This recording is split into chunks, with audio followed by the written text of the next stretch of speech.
So hello and welcome everyone. Thanks for joining us today. Today's webinar is called Transitioning from the Measurement, Reporting and Verification Framework to the Enhanced Transparency Framework. Thank you all very much for joining us. As you may know, this is the second and the final webinar of this live online course, Forests and Transparency under the Paris Agreement. So really well done, everyone, for making it this far. You're almost at the end of the online course. That's great. So congratulations. We're really excited to have you with us here today, now that we can actually talk with you live. So in today's webinar, we are going to be talking about, number one, the main issues related to the transition from the measurement, reporting and verification framework in the transition to the enhanced transparency framework. And number two, the important role that institutional and legal arrangements play in the establishment of a robust and sustainable and transparent national forest monitoring system. And finally, three, we will have the opportunity as well to discuss the experiences and lessons learned from 3 countries in engaging in the new and enhanced processes and requirements established under the Paris Agreement. So that's very exciting.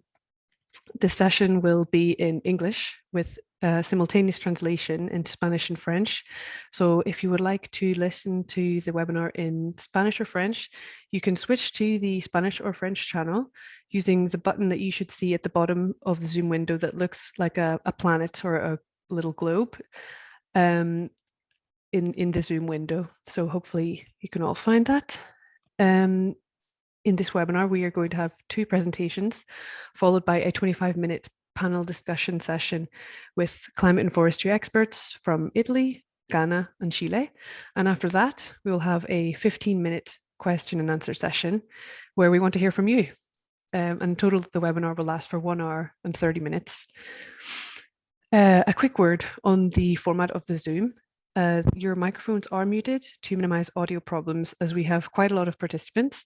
However, the session is all about interacting you. That's the reason we're here today. So we want to give you the opportunity to ask questions to the experts whose work that you've been studying over the past couple of weeks as part of this online course. So take the opportunity, don't hesitate to pose your questions in the question and answer box that you will also find at the bottom of the Zoom window. Pose your questions to each of our speakers as you listen to their presentations. Also, if someone has already posed a question that interests you, you can also give it a virtual thumbs up in the question and answer box. 2 things to note whenever you're writing your questions are to, it'll help us if you write the name of who you want to ask the question to at the start of your question, just so that we can find and respond to it more easily. And also to remember to select in the chat box, to select all panelists and attendees when writing in the chat box so that everyone can see it. So there is a chat box and a question and answer box. And the difference is that we want to keep the question and answer box for questions and the chat box for if you have just general comments or you just want to write and say hello to us. So please keep the chat box for if you have general comments or any technical problems. And also to let you know that the webinar is being recorded and we will share the recording with you afterwards. So you might already know me from the course. I was working on module 3, which you were engaged in last week. My name is Emily Donegan and I work for the National Forest Monitoring Team at the FAO, the Food and Agriculture Organization of the United Nations, and I'm the moderator for today's session. So now that you know who I am, please go ahead, if you haven't already, write your name and affiliation in the chat. I see a lot of you have done that already, and that's great. And without further ado, let me also launch our first presentation, which today is in the format of a video recording. You may be aware that this is a busy time for our UNFCCC colleagues with an ongoing conference in session, which includes actually the multilateral assessment and facilitative sharing of views, which you learned about in lesson 1 of the online course. So it's all very much happening now. And the colleagues from the UNFCCC will be today with us later in the webinar to respond to your questions live. So please don't hesitate in putting your questions in the question and answer box for them. So the presentation that I'm about to show was prepared by Lisa Hanley and Jenny Wong. Lisa Hanley is the team lead of the Enhanced Transparency Framework Coordination Unit of the Transparency Division of the UNFCCC. She has over 20 years of experience in the reporting and review of climate relevant data at the subnational, national, and international level. And Jenny Wong is Program Officer at the Biennial Updates Report Unit in the Transparency Division as well. And she's been coordinating the annual RED Plus technical assessment process since its first session back in 2014. So give me just a moment to share this presentation.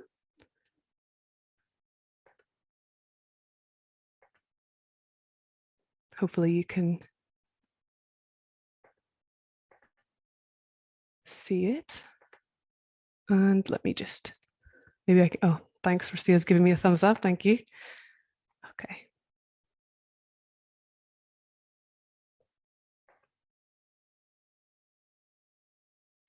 Hi, good afternoon, good morning.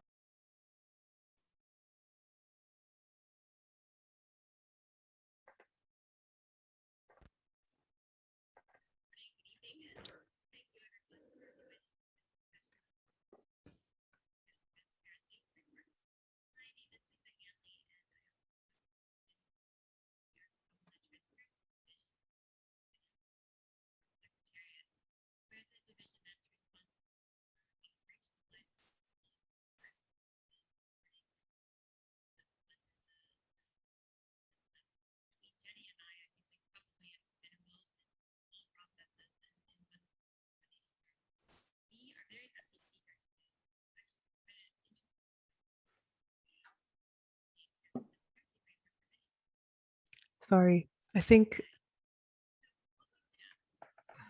let me just stop that and try and start again because I think there's an audio problem. Sorry, everybody. Okay. Sorry about that. I think it was working before, but you never know. Okay, let me try again. And don't mute yourself after you launch it. Maybe that was the issue. You could only hear the sound from, okay. Share sound, then I'm going to mute.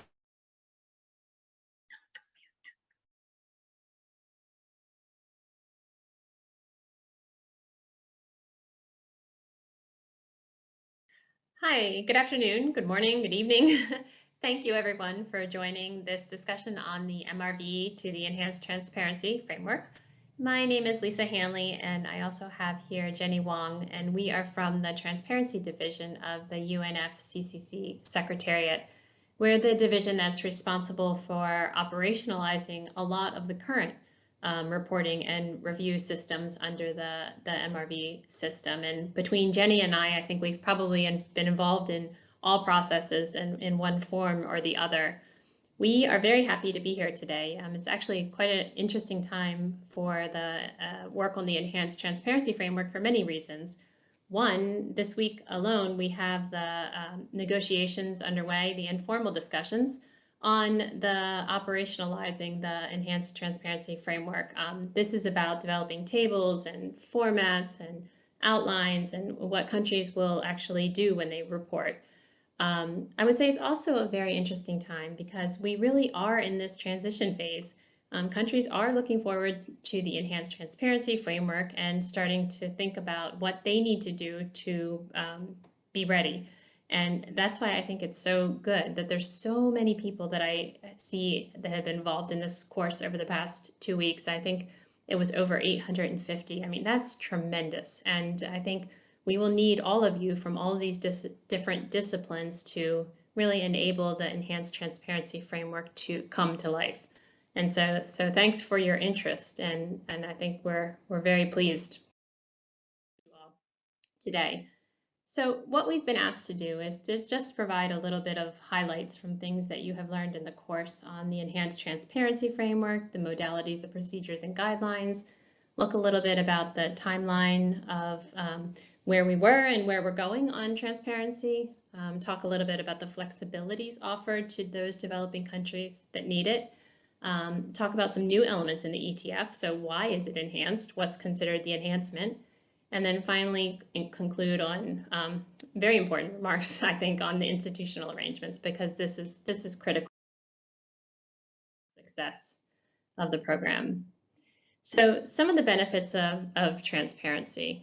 I think this is the why do I care question, and it's a really, really important question. I've been in discussions with many people, and they will talk about like negotiators, and they'll say when they get to the discussions on transparency, their eyes kind of glaze over because they see all these tables and numbers and it doesn't mean something to them, but it does mean something. And I think it's our job to convey the importance of transparency and why it's of a benefit. Clearly, there's a benefit internationally. We wouldn't do it if there weren't a benefit. Countries are required to submit reports currently and under the Enhanced Transparency Framework. So there is an international obligation there. But providing this information is important because it demonstrates what a country is doing to and what track they're on to meet or to not meet goals that they have said that they will do. So the reporting and the review of this information ensures that credible information is available, is transparent, that this will build trust, it will build confidence among parties. It's an opportunity to learn. Taking a look at what other countries are doing is a great way to help identify options for your own country. And it really provides an opportunity to highlight and promote perhaps areas where a country needs work, where they're looking for support, and it provides the platform to do that. But equally important, and I think this is critical, is that there are so many national benefits to transparency. And I think it's the job of all of us in the coming years to really promote some of these ideas so that there is a political support, a political understanding in a country of why this can be helpful. And the reason it can be helpful is because climate is clearly a priority for many countries, but it's not the only priority. And there are a whole host of domestic issues that countries are trying to address. And so, developing a system for climate, but thinking about all of the other objectives that you're trying to achieve helps ensure that you're really thinking on a systems level and identifying the most effective ways to collect data and information for multiple purposes. These types of systems and the building of a system can also help identify key areas for capacity building where countries need support to help them achieve their goals. And it enables them to really kind of take a pause and see where their sources of emissions are, where their mitigation actions are, what do they need to achieve them. All of these kinds of questions can get answered really by developing the systems for these reports. And so it's really, it's a longer term process, but one that achieves multiple goals. So the Paris Agreement, what is it? the basics, and I think maybe you all know this, but the first step is every 5 years, countries will communicate a nationally determined contribution. This is a big area right now as countries are in the process or have recently or will shortly submit an updated nationally determined contribution. That should be more ambitious than the previous one, and it outlines the targets and goals that they have over the coming years. Then, on a biennial basis, starting no later than December 31st, 2024, countries will submit a biennial transparency report, a BTR, which outlines their tracking of progress. Where are they on this trajectory to achieve their goals? This report will also include a national greenhouse gas inventory. It will include information on support that's either provided to other countries or that's needed and has been received. It includes information on adaptation, capacity building needs. That report, submitted no later than 2024, will get reviewed by an international expert team that will assess it for consistency with what the MPGs say. And then each country will undergo a facilitative multilateral consideration of progress, FMCP. And in this process, they give a short kind of presentation on what their BTR is, what their goals are, what they're achieving. And other countries have the opportunity to ask questions and engage. And it's really an opportunity to showcase, to inquire, and to learn. And together, these two, the Biennial Transparency Report and the Review and FMCP, together make up the ETF. Then every 5 years, starting in 2023, there'll be a global stocktake. And this global stocktake is not at the level of any one country, but it's of the world. And the idea is to take all of the information available, including information from the ETF, and see, is the world on progress to achieve the objectives of the Paris Agreement?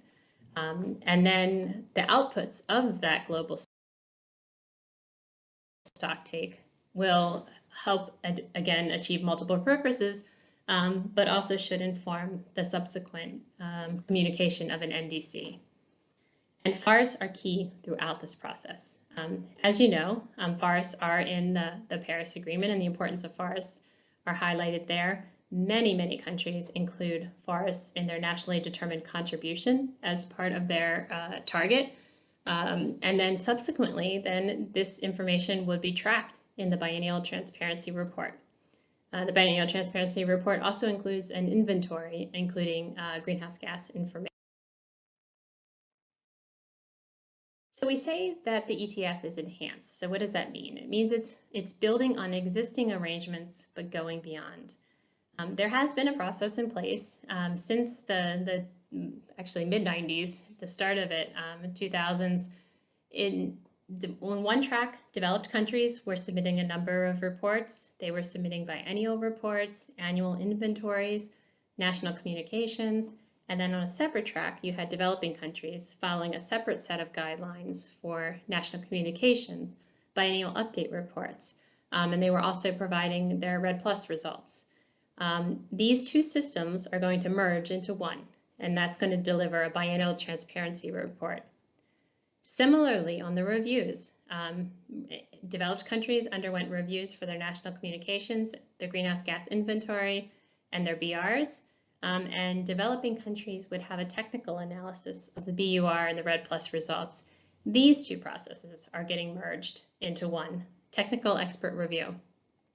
Similarly, on the consideration progress that we talked about, developed countries are undergoing multilateral assessment, have a facilitative sharing of views.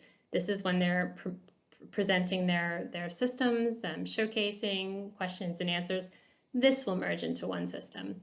And just one point here that may be of interest is actually now, as the discussions are going on in the SB sessions, the subsidiary body sessions this week, there are some multilateral assessment and facilitative sharing of views that you may be able to catch. I think 35 countries are undergoing this system right now, so it could be a good highlight of what's going on. And so all of these are merging into one system. And it's important to note that although the REDD+ results, nothing has changed in how they're actually done or developed. The only change under the ETF is that instead of being attached to a BUR submission, they will be attached to the BTR. The FREL and the FRL will continue to be reported separately, and the technical assessment of reference levels will remain a separate activity. Looking at this just in a slightly different way so you can see what the timeline looks like, the biennial transparency reports have to be submitted no later than 2024, with some discretion for LDCs and SIDS. But this submission of a BTR will completely supersede the biennial reports. The last one of those will be submitted by developed countries in 2022, and it will completely supersede the biennial update reports from developing countries, the last of which is what would be submitted in 2024. Annual greenhouse gas inventories and national communications will continue, as mentioned before. I think a key point to remember here is 2024 seems like it's a long time away, and it's not. It takes time to develop these systems, to generate the reports, to get the funding that's necessary, to create the teams that are necessary. And hopefully this kind of work is beginning now, and hopefully many of you are involved in one way or the other. That would be great. So if we're going from two separate systems into one system, clearly everyone's at different starting points, and that's fine. And it's expected in 2024 that we'll get a variety of different types of biennial transparency reports. This is what we've seen in every single process to date. The reports that were submitted first are very, very different than the reports submitted 20 years later. And that's because we grow and we learn. There's reviews that help improve. And so that was what will be expected here. So in 2024, we'll get all sorts of information, but the important point is that you start wherever that start is. The modalities and procedures and guidelines do provide flexibility provisions for those developing countries that need it in light of their capacities. And so for very specific provisions, typically those where there's really a big change from the current system, there is also a flexibility provision provided. And it will explain, like, instead of doing this, developing countries may do this. Developing countries don't have to, they can do that. They can use this as their own, at their own choice. It will not be reviewed. They would document in the report that they've used the flexibility provision and then provide a self-determined time frame for overcoming the reporting constraint. And so this is one way to help that over time we get to a system where all are operating under the same standard. And to look at some of the changes are with respect to the current system, why it's enhanced. You can take a look at the left-hand column here. In terms of frequency of reporting, all countries do have a requirement to report biennially right now, but as you know, many of the developing countries haven't been able to achieve this level of periodicity yet, and the language in the Paris Agreement is a bit stronger here. Reporting of institutional arrangements, I think, is quite a big area that's considered new for many developing countries. If you look at the MPGs, every single section has a section for reporting information on national circumstances and institutional arrangements. And here I would say it's not the reporting, while the reporting is there and it's important and it's part of the requirements, I would say what's most important is what you're actually doing that you're then reporting on, because it's actually building the systems. To report something but not actually be doing it, it's not helping. And the whole purpose here is to help organize the systems in a country. The inventories, I'd say, is a big area of new for many developing countries. And this is where you'll find a lot of the flexibility provisions, most of the flexibility provisions. Countries are required to use the 2006 IPCC guidelines. These are the measurement methods. They are not required currently, but I would say, I think it's maybe 60 or 70% of developing countries that do report are using them. The gases, all 7 gases are required to be reported. Again, there's a flexibility provision for those who need it to only report CO2, methane, and nitrous oxide emissions, as well as any gases that are in the NDC or are in an Article 6 project. The latest reporting year is the T-2, meaning that a report submitted in 2024 would have to include inventory data through 2022. This is a change from currently where it's T-4, and there's some flexibility for developing countries here as well. And finally, the time series is a big one, another big one. Developing countries, all countries, should have a base year or go back to 1990 and have an annual series from 1990 onwards. There is flexibility for those developing countries who need it to have the base year as their NDC reference year and then start annually from 2020. Projections is, I think, a big area for developing countries, and we hear lots of questions about, how do we do projections? What tools are available for us? There's also flexibilities here in the MPGs. Tracking progress towards NDCs. NDCs are new, so this is new for everybody, although there's been elements of it in the current system for developed countries. And then finally, reporting on finance, tech transfer, and development and capacity building is new in the sense of the level of detail of information and the tabular formats that are there. Some of the big factors from country experience that based on the current system we can take forward to the ETF and look at is really just one, importance of communicating some of the benefits of information collection. This was the first slide. Why is transparency important? Really driving this momentum in a country to understand that they're not just doing this to prepare a report, but really to develop their system in the country for a whole host of issues. Data management is key. And this is one where whether it's an inventory management system, a BTR management system, archiving, data collection procedures, standard operating procedures, everything should be documented. And this helps develop a sustainable, robust system. We hear quite often that these types of activities are project-based. And so a country will do a report, and then they will submit it, the team disperses, and then maybe 5 or 10 years later, when they go to pick it up and do a new report, they have to start over. And that's just, it's very difficult for everybody, and it's not the most effective. And so developing a system that is archived will help tremendously. Providing or developing some type of a legal instrument is often very important because that enables or drives or solidifies in some type of a legal arrangement that these data should be provided to this person at this time every year. It helps the sustainability and the timeliness of the system. Coordination among key ministries, that's something that many are working on now and looking for not only at the ministerial level who's involved, but also at the subnational level. Because a lot of the best sources of these data, a lot of it comes from national statistics, and that's good, but there's also could be supplemented by industry or universities in some cases, or NGOs. There's a lot of opportunity here to work on a vertical level as well. And all of this is about, those bullets just pointed out, we're all about institutional arrangements, and really developing a system that works for every country is important. Often when we present like some examples of how other countries have organized their system. These really are only examples, because you have to look at what you're doing in your country and what is the best driver. But it's important to do it. It's important to do it early.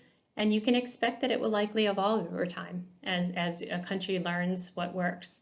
In the case of forestry, I mean, looking at the national forest management systems, this is something that I think we really liked in this course, is it looks at developing synergies from existing systems and seeing, well, how do I add a little bit more? How do I use it to address another requirement? And so this is very, very helpful.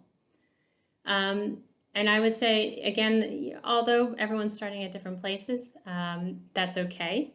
And the point is just starting to get something down on paper and start preparing now, because you will improve over time. And the best preparation for the future is taking action today. So these are some resources that you can take a look at. I would highlight, actually I would highlight them all because I put them here. So they're all good. They come at it from different perspectives. I can say the CGE technical paper one has some of the institutional arrangements, lessons learned that may be helpful. And then there's a technical handbook that outlines the MPGs. The annex also includes kind of a side-by-side comparison of the ETF versus the current BUR, which may be helpful. The reference manual looks at also in addition, looks at some of the linkages between the ETF as well as the NDC's accounting and the global stock take, so may be of interest. And I think I would be remiss not to have this slide on how to become a technical expert reviewer. And here I'm not talking about the ETF, but now, because again, the best preparation for the future is participation today. With over 850 people involved in this course, I would highly, highly encourage you to take a look at about what it takes to become a technical expert reviewer. We need all sorts of experts in this process, and whether you're a data provider, an inventory or a BTR compiler, or you're a reviewer, you play such a critical role in this process. And I can tell you, I've been in the review process first as a reviewer and now at the Secretariat since, I don't know, 2003, 2004. And Jenny's been involved in a long time. She may have been on my first review as well, too. It's fun, you learn a lot, and you're really, really helping the process and you're helping the country. So I would encourage you to take a look there. And with that, just some final key messages. It's so encouraging to see all of you here today and in this process. The ETF is a foundation of the Paris Agreement, and it's important that people like you are thinking about it now, and you become active in your countries. Forests are always a challenge. They're a key component of any system, And they notoriously can be difficult for like inventory reporting and accounting. And so it's great that great minds are thinking about this now. And then also not just at a technical level, but also at an institutional level, and building a system across the country to help. And finally, would encourage you, as I said, to become part of the process going forward. We would very much welcome and hope to see you in Bonn or somewhere else around the world in the years to come, active in the process. Thank you very much. Okay, great. I hope you all picked up on that encouragement from Lisa to sign up to be experts as well. Let me just stop sharing.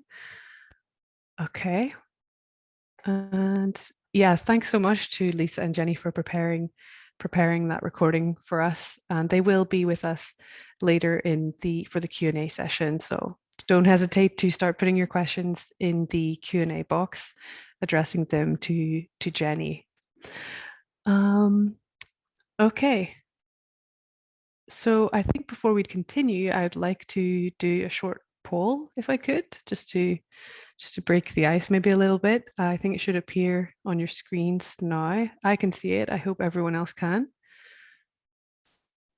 So we have 4 questions. The first one is there sufficient awareness of enhanced transparency framework reporting requirements in your country?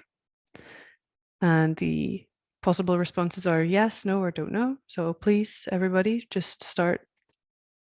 I see someone's already started responding. That's great. The second question is, are climate change reporting activities transparent and reliable in your country?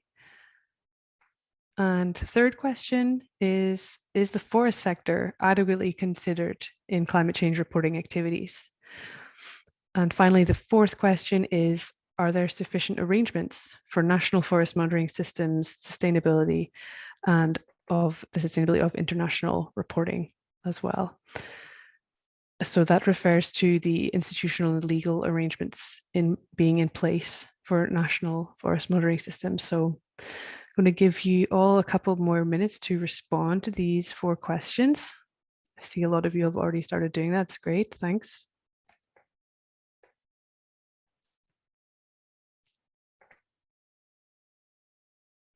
So once again, we have first question on awareness of the ETF requirements. The second is on whether activities on climate change reporting are sufficiently transparent and reliable so far conducted in your country.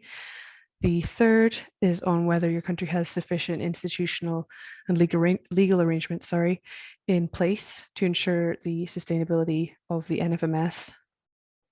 Oh, sorry, that was the fourth question. The third question was whether the forest sector is adequately considered in climate change reporting activities. So thanks a lot for those who responded so far. I think maybe we can close the poll there. I think we've got, yeah, it looks like we've got over 50% of participants having responded. Maybe.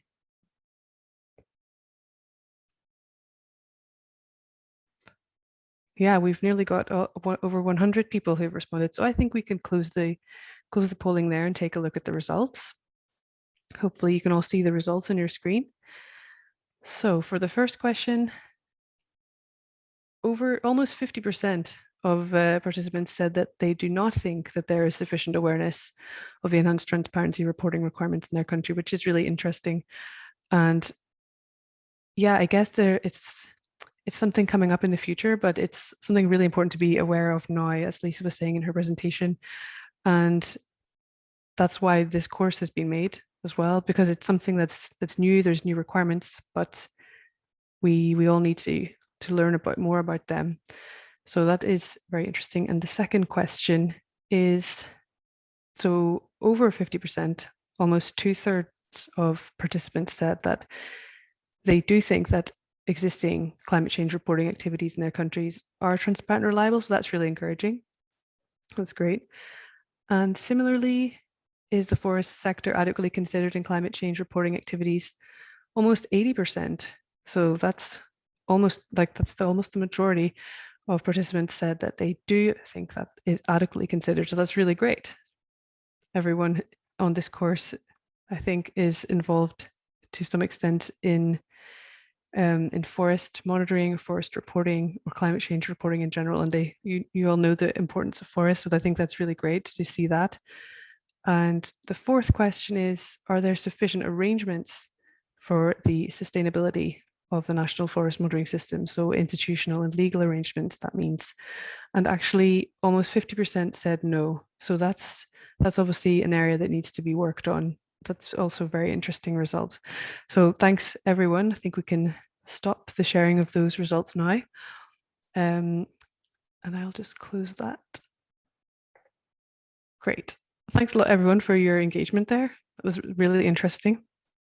And next up, actually, particularly of interest to the last question there, question 4 about whether there are enough institutional and legal arrangements in place in your countries for national forest monitoring systems, and the majority answer was no. We now have a presentation from Francesca Felicani-Robles, who is an FAO forestry officer, and she specializes in legal matters relating to forest monitoring and REDD+. So it will be very interesting to hear from Francesca now. Over to you. Thank you very much, Emily. Good afternoon, good morning, everybody. I'm actually very glad, to take part at this training course and have the opportunity to share some highlights of the publication titled Institutionalization of Forest Data, Establishing Legal Frameworks for Sustainable Forest Monitoring in REDD+ countries. Before we do start looking at its contents, I would like just to briefly recall that actually this paper is the result of a long process that started in 2016 when FAO was asked to provide legal assistance to forestry countries, mainly in Latin America at that time, who were actually looking to boost the sustainability of their national forest monitoring systems. So strengthening institutional arrangements, as Lisa also mentioned, and having more clarity on the roles and responsibilities of the entities that are part of the national forest monitoring systems was considered to be part of the solution in order to help forestry countries in building sustainable national forest monitoring systems in the long term. Next, please. Here you will see on the right, actually, the cover of this publication, which was actually officially launched in March this year. But today we are actually, and thanks to CBIT Forestry, launching the translation into Spanish and French of this publication. So I think you will be able to access at the links of the publications in the chat box. So today we will actually look at some of the contents of this paper. We will actually start by trying to understand better why legal and institutional arrangements are needed in the context of national forest monitoring systems. We will then describe what steps can be followed in order to adopt a legal instrument aiming to regulate NFMS aspects. We will then present different types of instruments that are available for this purpose. And finally, we will just showcase the case studies that are actually included in the paper. Next, thanks. So overall, this paper provides actually a basis for understanding the importance of institutionalizing a national forest monitoring system within each country, particularly from a legal perspective. But the relevance of institutional and legal frameworks associated with an NFMS has been first taken into consideration in the governance principles and the guidelines of the voluntary guidelines on national forest monitoring system, which, as you know, have been launched by FAO in 2017.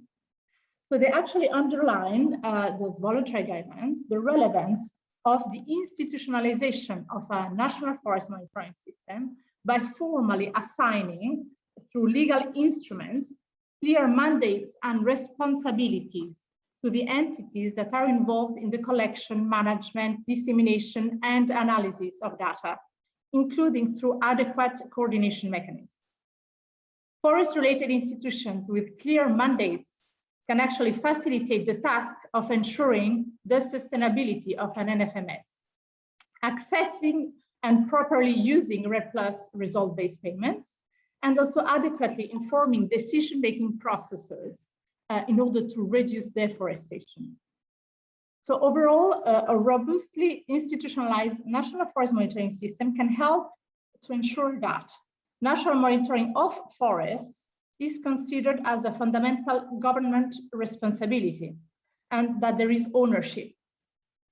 It will help to ensure that data and information are consistently collected, managed, and made permanently available and analyzed over time.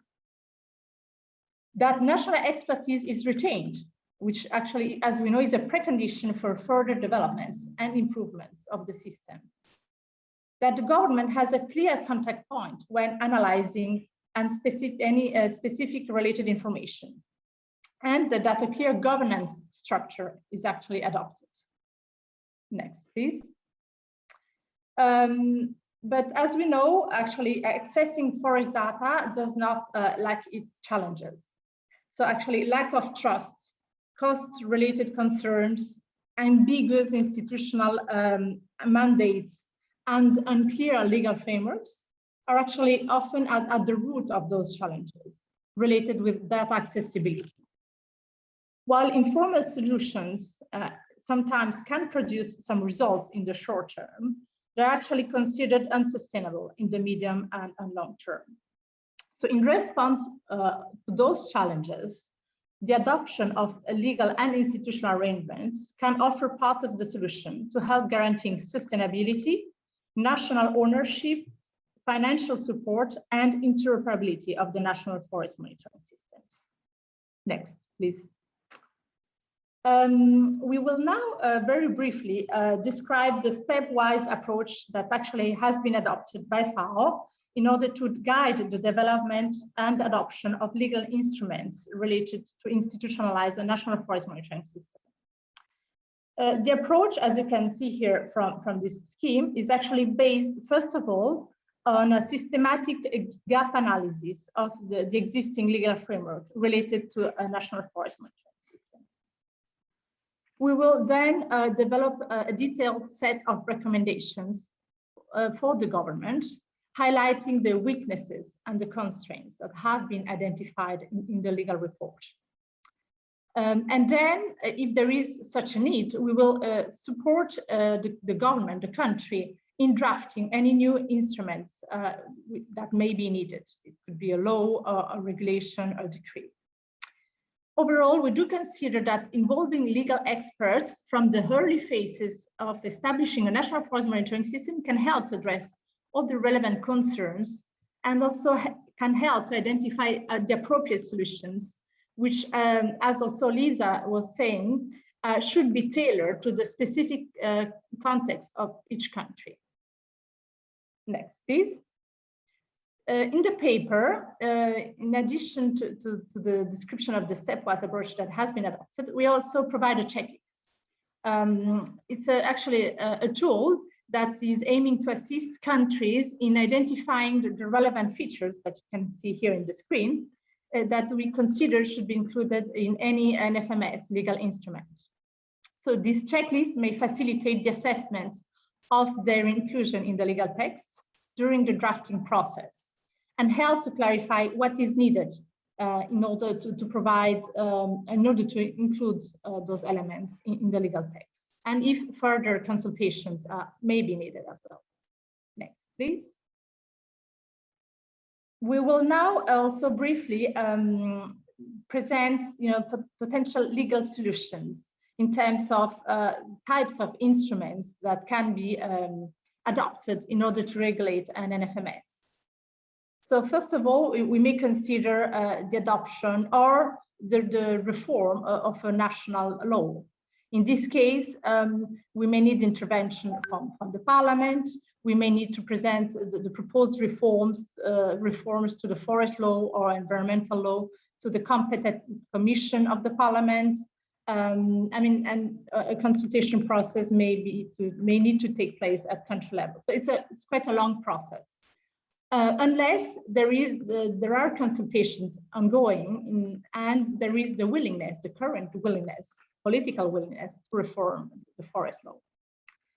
Second, potential solutions could be the adoption of secondary legislation, such as decrees or resolutions. In this case, the legal text, so the legal instrument, will be adopted by the competent ministry or ministries.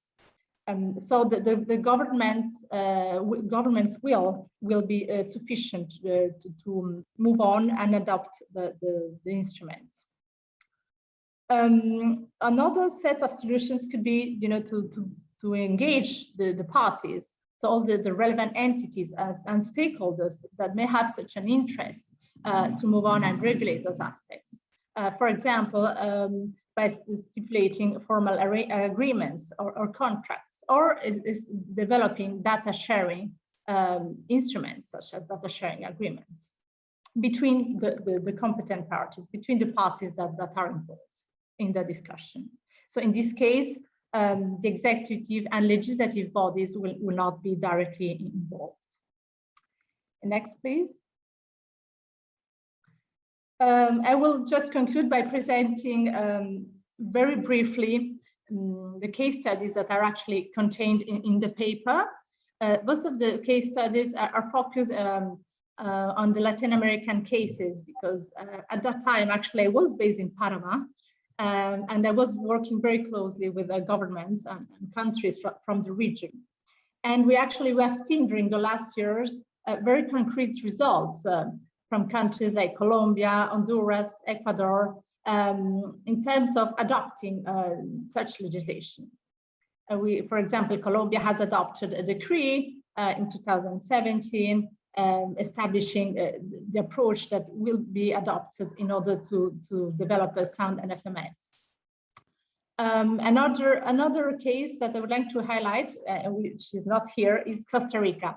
Costa Rica is actually considered as a successful story because it has made a very strong effort to involve other ministries from the very beginning. So not only the Ministry of Forestry, but also the Ministry of Environment, of Justice, and other institutions in the development of actually the decree, which has been very recently adopted. But in the paper, you will also see reflected cases from Asia and Africa, actually. And we know that Uganda is currently making very concrete efforts in moving to that direction. And in Asia, we had the examples of Sri Lanka that are also reflected in the paper. Well, I will be glad to respond to any other question in the chat, but I think for the time being, I will stop here. Thank you very much for your attention. Thanks a lot, Francesca. Thanks for the presentation there, highlighting again, like at the end of Lisa's presentation, and as we saw in the poll as well, the really important role that institutional arrangements have for forest monitoring and for transparency. So participants, please feel free to type any question that you might have for Francesca, or again for any of our speakers in the question answer box. I see that some of you have already started, and that's really great. I just wanted to remind as well that there is simultaneous translation available into Spanish and French, and you can switch to the Spanish or French channel using the button that you should see at the bottom of the Zoom window. It looks like a little planet.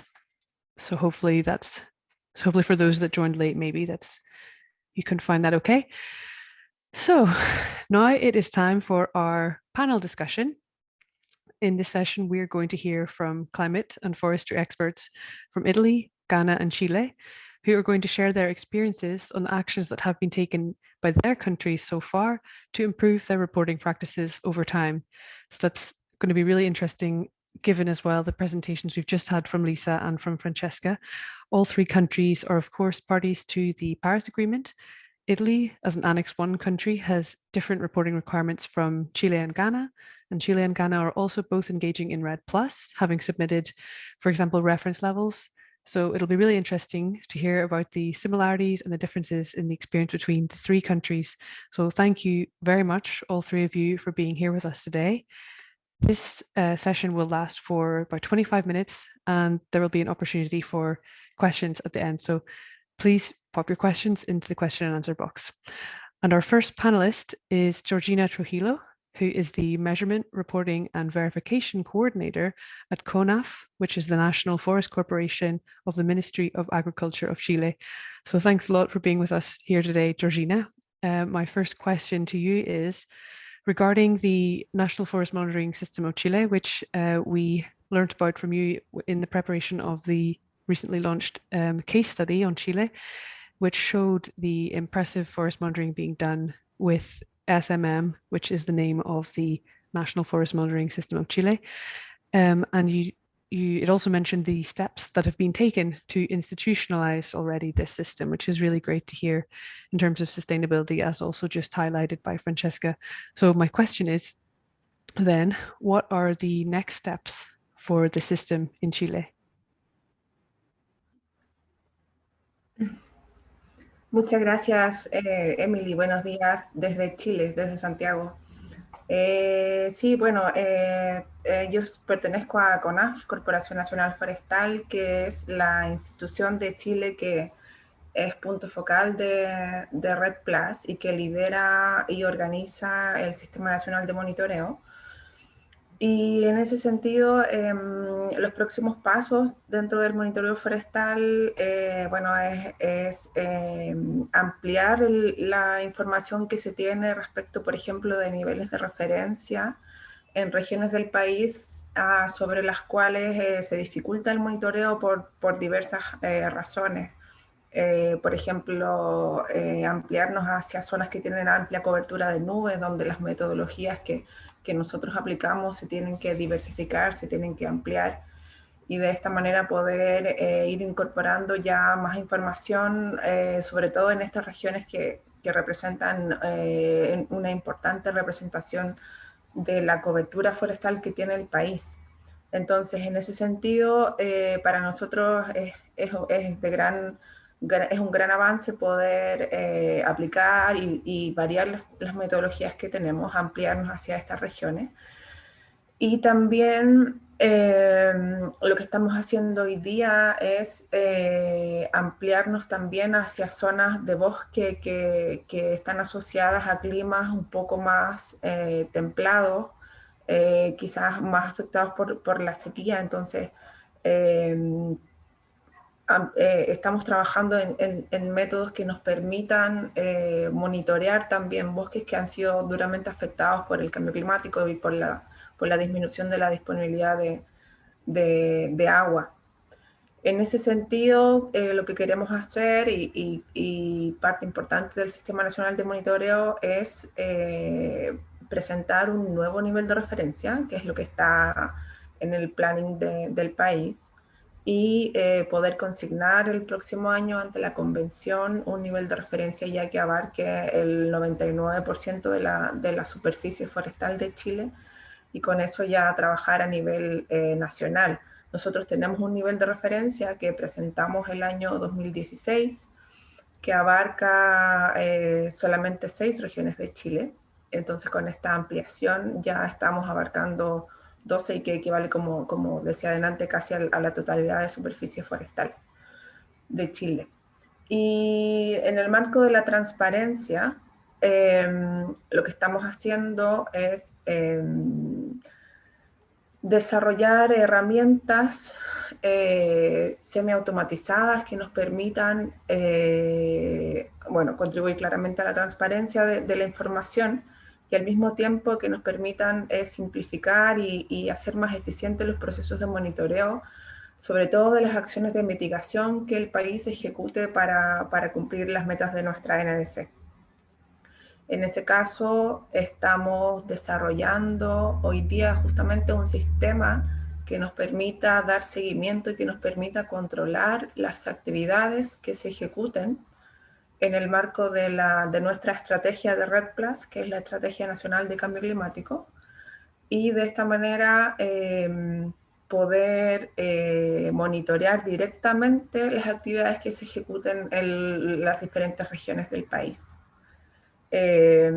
Principalmente está orientado al monitoreo de las acciones que se ejecuten con el pago por resultado del Fondo Verde del Clima. Nosotros recibimos en 2019 el beneficio, ¿no?, de este pago por resultados, y hoy día están comenzando la fase de implementación de algunos proyectos como piloto en las regiones. Y el objetivo es que con este sistema se pueda monitorear de manera transparente y consistente las actividades que se ejecuten. Y es lo que esperamos nosotros reportar como CONAF, como aporte a las metas de mitigación que el país tiene comprometidas. Thanks a lot, Georgina. I think my second question was going to be exactly about the Green Climate Fund, the experience of that as well in Chile. So you already mentioned that there, but my question was, you did already mention it, but what was the contribution of the National Forest Monitoring System to that achievement?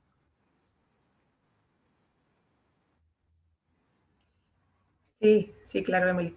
Bueno, nosotros, no sé si fuimos el primero o uno de los primeros países en adjudicarnos este pago por resultados de Chile. Y bueno, fue un proceso, el proceso de postulación fue bastante intenso. Ahí recomendar a los países que estén interesados en que el proceso tiene que ser coordinado, tiene que ser ordenado, y tiene que ser muy en detalle de toda la información que provee el sistema. La experiencia nuestra es que mientras más sistematizado esté el sistema de monitoreo, es más fácil para el país poder acceder a este tipo de ventanas. Por ejemplo, en el caso nuestro, la información está integrada y está centralizada en CONAF. Dentro de CONAF participan diferentes unidades que nos contribuyen con información base y con información auxiliar para el monitoreo de los bosques. Entonces, es súper importante que podamos tener todo esto de manera integrada y ordenada, porque en el fondo, en estas ventanas de pago, lo que se hace es poner a prueba el Sistema Nacional de Monitoreo. Se revisan todos los detalles, los procesos, la información que se utiliza, y también es importante que podamos trabajar orientados a diferentes objetivos. Un objetivo, por ejemplo, puede ser estas ventanas de pago por resultado. Otro objetivo puede ser el reporte del metas de NDC, u otro fondo, u otros compromisos que los países tengan.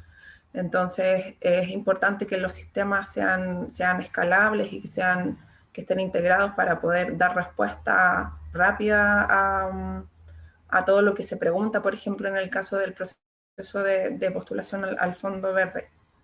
En el caso de Chile, si bien nosotros tenemos un sistema nacional que está basado en los procesos que existen principalmente en CONAF, no contamos con los acuerdos, los arreglos institucionales formales para poder operar, sino que operamos en lo que ya se tiene hoy día y que felizmente funciona como dije delante, con las unidades que existen en CONAF. Pero hay otra parte, una parte del sistema, una parte de la información que es de más difícil acceso, que proviene desde fuera de CONAF, y ahí claramente un arreglo institucional formal contribuiría a poder hacer un poco más rápidos los flujos de información. Así que completamente necesario tener acuerdos formales para la operación.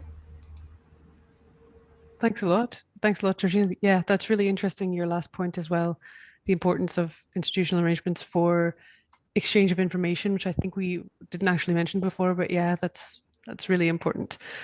And our second panelist then is Riccardo De Laurentiis of Italy's ISPRA, which stands for Istituto Superiore per la Protezione e la Ricerca Ambientale, which is the Italian National Institute for Environmental Protection and Research, which is responsible, or he is responsible for reporting Italy's greenhouse gas emissions to the UNFCCC. So thanks a lot for being with us here today, Riccardo. My first question to you then is, what have been the challenges faced and strategies used so far for preparing for the transition to the new reporting requirements under the Enhanced Transparency Framework? Thank you. Thank you for the invitation at this interesting workshop. So as you know, Italy is part of the developed countries, so we already have many commitments under the Convention on Climate Change and the Kyoto Protocol, and etc. And in this sense, our commitments in the new framework are not expected to be to increase so much. But I would remember that at the same time, the reporting and the preparation of the estimation of emission removals from forests is challenging for all countries, not only for the not only in the framework of the new ATF contest. Specifically, the key issues are, in my view, is to be able to report, to prepare, to have a specially explicit reporting on land use conversion. That means to be able to have to report the land use change metrics updated every year. And the second issue is to have updated national forest emission inventory, so information on your forest. And a third issue that maybe for developed countries also is more challenging up to now is to have information on a map of soil, update map of soil and practice, agricultural practice on soil that allow you to estimate from cropland and grassland categories emission and possible removals.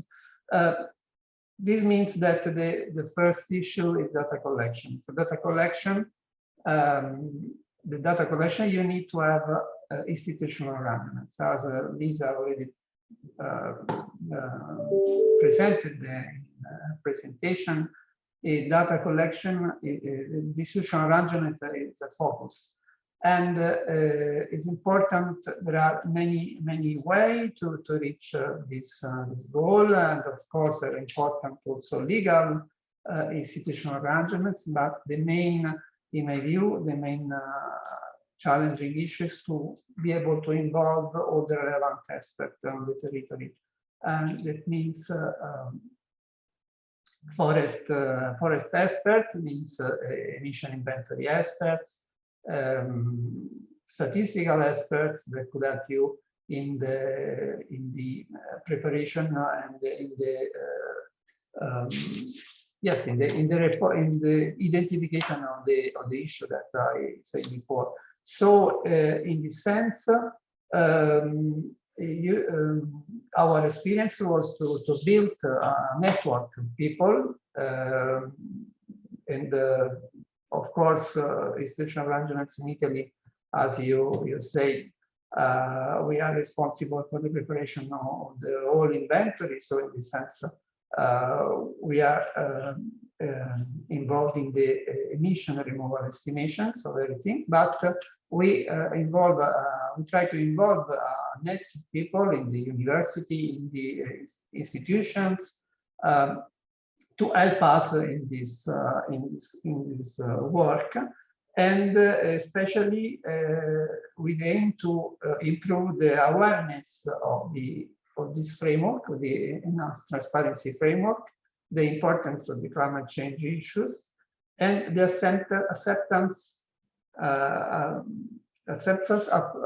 political acceptance that is necessary to plan and to share climate action policies and measures. For that, all the relevant ministries should be involved in the preparation of this work, at least informed, because many data and information are shared, are available in different institutions. Of course, there is the need of qualified resources. In this sense, capacity building is a really important issue. And I would announce here the importance to the review process, because the review process, the participation to the review process is something that helps both who is reviewed and who is the reviewer, because it's really a share of knowledge, and this is one relevant issue to improve also in your country, participating, reviewing other countries, provide an improvement in knowledge that could be help the improvement in your country of inventory. And another issue relevant is the relation between inventory and projection, in the meaning that projection should be based on the inventory estimates. It should be coherent with inventory estimates. And this is an issue also relevant in this ETF framework, because NDC, the policies on forest, for example, could be part of the NDC.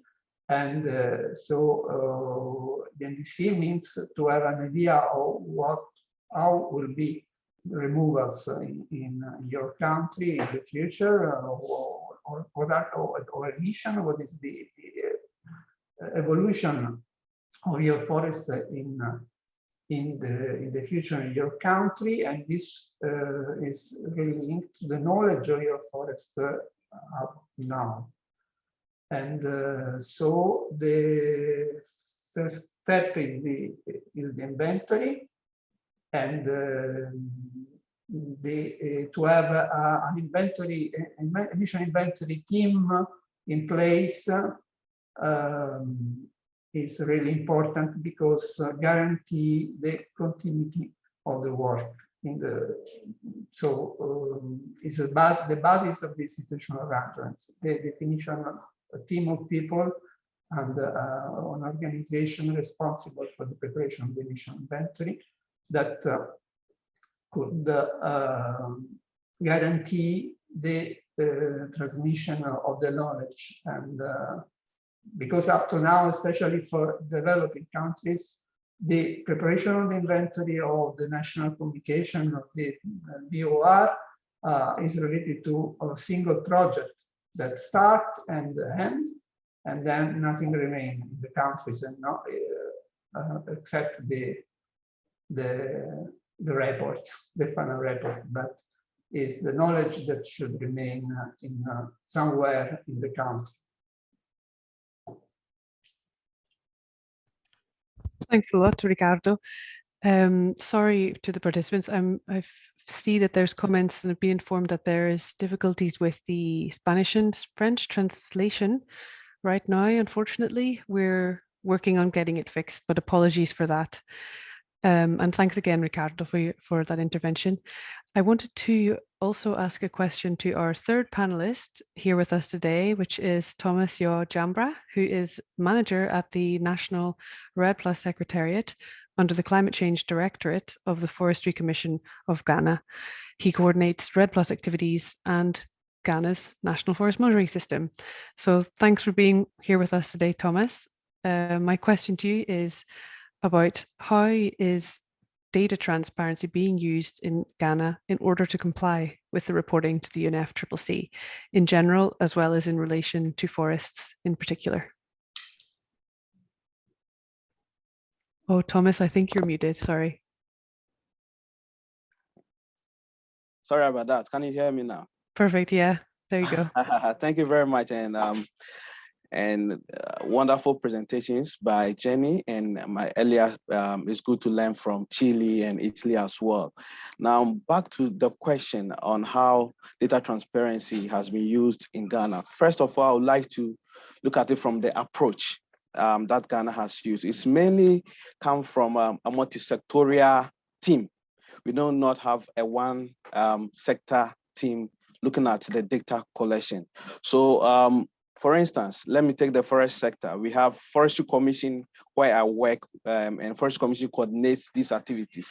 However, we have people from academia, we have people from NGOs, we have people from so many other sectors who come together to form the team to collect the data from the various institutions to guide the particular process. So, and in so doing, we come up with, we look at 3 key things, how we are going to acquire the data. That's one, the processing of the data and the use of the data. So through that process, all these institutions are represented, and they help with how these are reported to the UNFCCC. Narrowing down into the forest sector, similar approach is used. So for instance, Ghana has submitted a FREL to the UNFCCC. We submitted the first one in 2017. There's a draft FREL now that has been submitted to the UNFCCC, and it's a similar approach that has been adopted. Multi-sectorial, people from different sectors. For instance, we have a forestry research institute, and they do researches into the emission factors that we usually use in our FREL, for instance, and they bring their expertise on board. We have people from academia who undertake backstopping for some of the calculations that are done.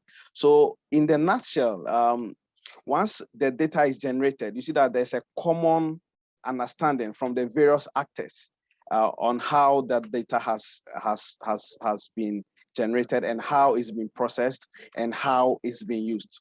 And that's how the forest sector is benefiting from. To add to that, at the national level, in coming up with our greenhouse gas inventory, for instance, let me use that as a reference point.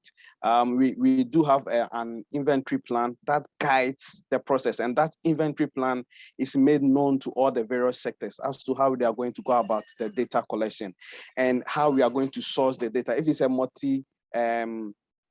multiple formats, how the formats will be produced and all that. Mind you, already we have institutions that do provide data in a certain format already. So how then do we use such a data as part of the data generation, report generation for Ghana to the UNFCCC, for instance, and the formats that we need them. So meetings are scheduled for the various sectors to meet at various times, and we go through the data, which one is relevant, which one is good for the country. And once it's been processed, we submit the reports for all institutions to look whether how the data has been processed is the right one, or how we can improve upon that data. And once everything has been done, the improvement section is also discussed so that we work towards it. There are challenges sometimes working towards the improvement, but at least we know that this is the plan that we need to look at going forward. And in a similar vein, that's how the forest sector has been benefiting from at the national, and it goes down to the forest sector as well. Thank you very much. Thank you, Thomas. That was a very clear answer, and thanks for explaining about the important work that has to be done in terms of data, making sure data can talk to each other and that it's transparent across different organizations as well. So it was really interesting. I think that we're running out of time nearly, so I think I will finish up the this panel discussion session here. So thanks a lot to Georgina, Thomas, and Ricardo very much for your interventions. Thank you very much. Thank you. I'd also like to point out that 2 new case studies have been prepared in English, Spanish, and French on both Ghana and Chile. And I think the links have been shared in the chat. So that's great. I think we have time now for a question to Jenny on the presentation of Lisa, which is, so many developing countries still struggle to implement the pre-Paris Agreement transparency requirements. And for those countries, implementing the enhanced reporting requirements of the Paris Agreement will represent a challenge. So the question is, what key message would you provide, Jenny, to those countries working to meet the reporting requirements of the Paris Agreement? Good afternoon from Bonn and to wherever all of you are. So good morning, good afternoon, and as well as good evening. I'm sure that there are a lot of us joining from around the world. as you know, that we're having the climate sessions right now, and this morning at 3 a.m. we completed a workshop relating to agriculture. So I'm trying to keep up to date where everyone is in the time zone. So I wish everyone at least a good day at whichever time that you may be at the moment. Thank you for the question, Emily, and thank you so much for inviting us, me and Lisa, to this MOOC. Once again, I think it was a very good experience for us the last time round, and we hope that the presentation by Lisa earlier is very helpful in creating awareness and building knowledge on the importance of transparency, particularly for countries moving to implement the Paris Agreement. So I do see Lisa has joined, but I can go ahead and respond if you would like to your question. Right. So what would be the key messages that we would like to convey to countries? I think it was noted by Lisa in her presentation earlier that, it's very important for countries to participate in the present MRV system already now, today, because that would be your best preparation for going forward and enhancing your readiness for participating in the requirements of the enhanced transparency framework of the Paris Agreement. I think there were several questions which relate to that. How can we prepare? How can we ensure reliability? How much time will it take? There were several questions asked in the chat box. So the answer to, the main answer to those questions is that countries should aim to already start now in preparing for going forward towards the enhanced transparency framework in the Paris Agreement. And I think in Thomas's presentation about how Ghana is presenting using the REDD+ process as an example is a very clear example how a country prepares itself in getting data that is necessary and using REDD+ as a means for building the institutions, building data systems that is required. So as noted in the presentation, that's important to have the essential institutional arrangements to support the current MRV system, and which would then contribute also to the reporting requirements of the transparency framework. And as noted in the presentation, that when countries need to support the BTR in 2024, that is a time that is not too far off, and it's essential to build the necessary technical and human resources and capacity now. And that is also because countries have different capacities, are starting with different levels of experience. But, through the BUR process and gaining experience, improving over time in reporting, that is your starting point. And it's important that countries participate in the current MRV system, and to go ahead, if your country has not already started to submit a BUR, to go ahead to use this experience that will greatly contribute to when you would need to put together a BTR in meeting the requirements of the Paris Agreement.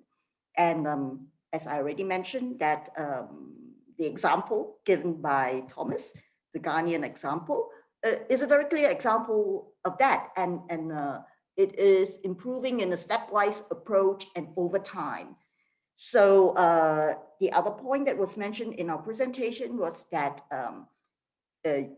countries, their experts that work on MRV of a country's forest sector could also participate in review and technical analysis. There's a lot of learning. It also helps the country, what you learn from the review process also helps you when you need to put together your country's greenhouse gas inventory, and in this case, the forest and land use sector, the greenhouse gas inventory for the forest and land use sector. And I already mentioned that the other key point is it helps you to identify what sort of opportunities a country may have to establish or strengthen its existing national institutional arrangements, which is so essential to sort of coordinate and to ensure coherence in your reporting, as well as there was a question about reliability of reporting over time. Establishing your national institutional arrangements will help contribute to that this process is continuous and built over time through having the adequate institutional arrangements for such reporting. So I hope that in a nutshell has answered what could be some of the key points for countries to get prepared and be ready when they would need to report on their BTR, the Biennial Transparency Report to the Paris Agreement. Thank you, Emily. Thank you, Jenny. Thanks very much for that response. And I did see that you were very active in the Q&A box as well. A lot of questions about that presentation, which is really great to see. So thanks a lot. Also to all the participants for the engagement in the question and answer box and also in the poll. Yes, Emily, I mean, I would like to encourage participants to maybe after this training to go through that presentation that we had again and in a quiet moment. And I think the presentation contains a lot of the information that they are seeking for, and hopefully in a way help them to prepare what is needed in the next steps of their work.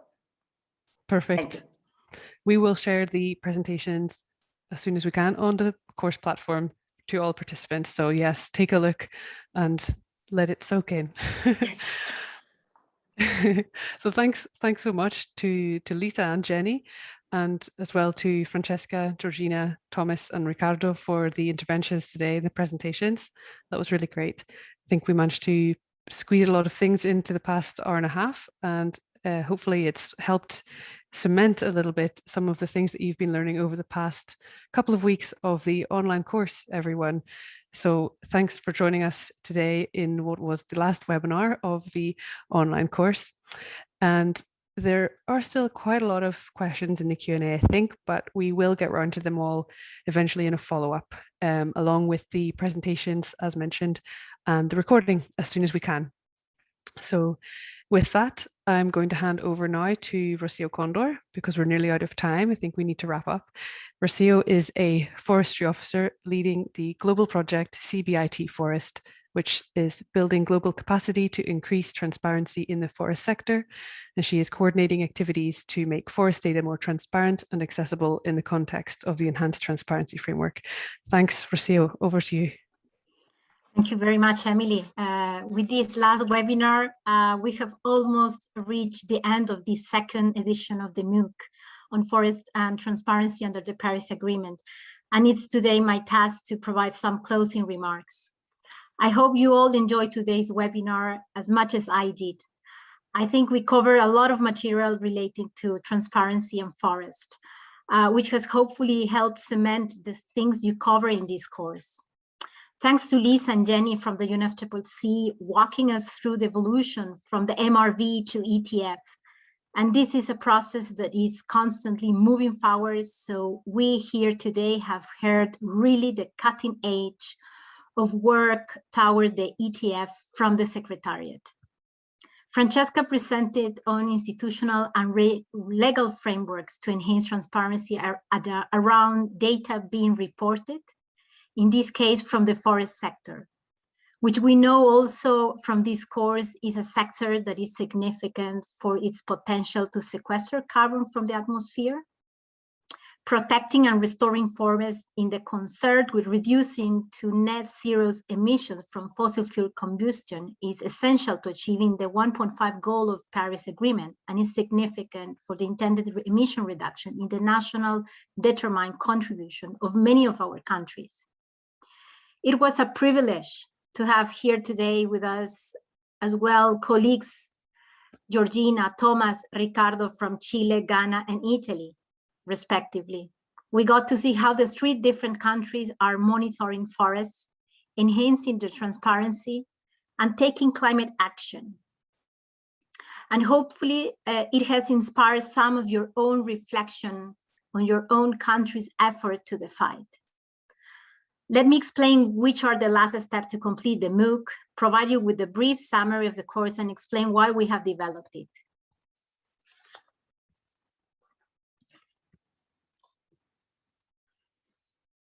With the closure module of the MOOC, the remaining activities to complete are available. Take the final test to get the digital badge certification and complete the survey.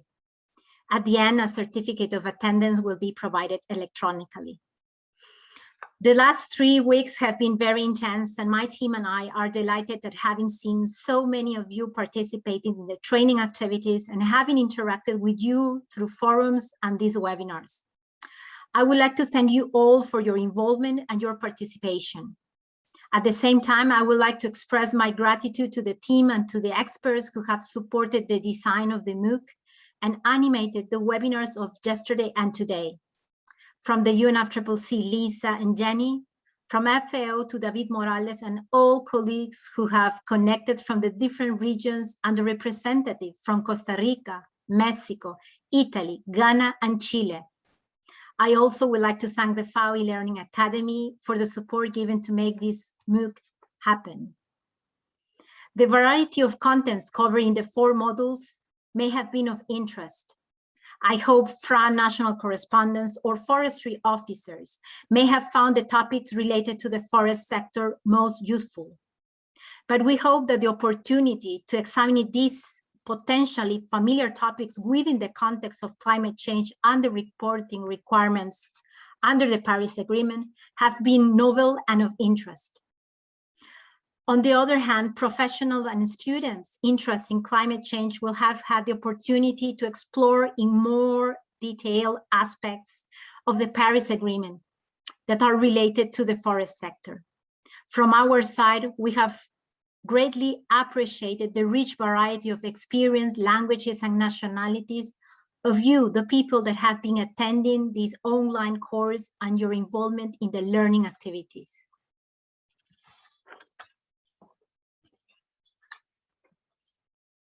In the coming days, we will be analyzing in more detail the reports of this online training to understand the levels and modalities of participation.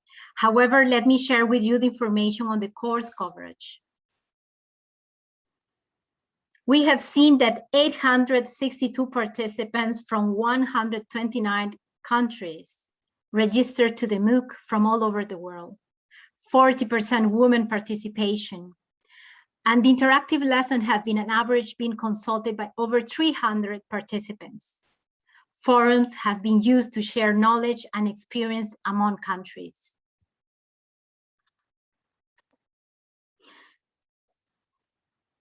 This MOOC was carried out within the CBIT Forest Project. It aims to increase institutional and technical capacities to boost knowledge sharing and awareness raising about the ETF, particularly in the forest sector.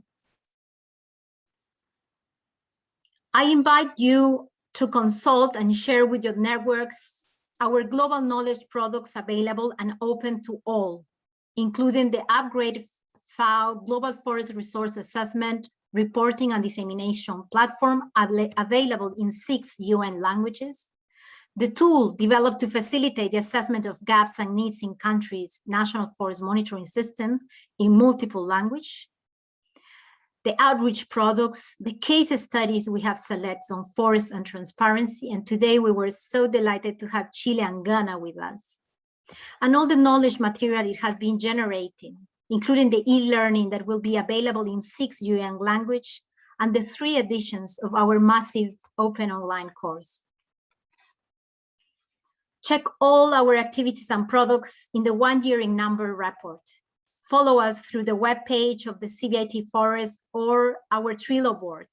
You will find the most updated information as well as the calendar of the events. We hope you have appreciated this course and that you will be able to apply and transfer the knowledge acquired to your activities in your countries, so that to sustain the global community to reach the ambitious objectives of the Paris Agreement.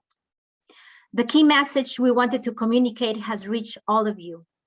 The MOOC highlights that a well-established national forest monitoring system is key to providing robust and consistent forest-related data to assess and report forest-related emissions and removals through the National Inventory Report, and for tracking progress toward achieving a country's national determined contribution. A third and a last edition of the MOOC will be held in September 2021 to continue raising awareness on this topic. Keep sharing information with your colleagues and in your institution. Stay tuned and wish you a good rest of your day. Thank you. Back to you, Emily. Thanks so much, Rocio. And I think we can finish there because we are 3 minutes past the hour. So thanks so much, everyone, for joining us today. And yeah, have a good rest of your day. Bye.